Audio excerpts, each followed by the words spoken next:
विदर्भात हवामान विभागाने ऑरेंज अलर्ट जारी केला असून पूर्णा नदीकाठच्या 83हून अधिक गावांना प्रशासनाने सतर्कतेचा इशारा दिला आहे।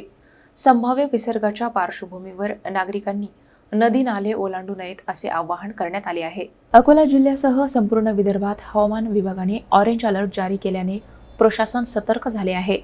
अमरावती जिल्ह्यातील चांदूर बाजार तालुक्यातील पूर्णा प्रकल्पाच्या पाणलोट क्षेत्रात सुरू असलेल्या पावसामुळे धरणातून पाण्याचा विसर्ग होण्याची शक्यता व्यक्त केली जात आहे। या पार्श्वभूमीवर अकोला, मूर्तिजापूर आणि बाळापूर तालुक्यातील पूर्णा नदीकाठच्या 83हून अधिक गावांना सतर्कतेचा इशारा देण्यात आला आहे। नागरिकांनी कोणत्याही परिस्थितीत नदी नाले ओलांडू नयेत तसेच प्रशासनाच्या सूचनांचे पालन करावे असे आवाहन करण्यात आले आहे।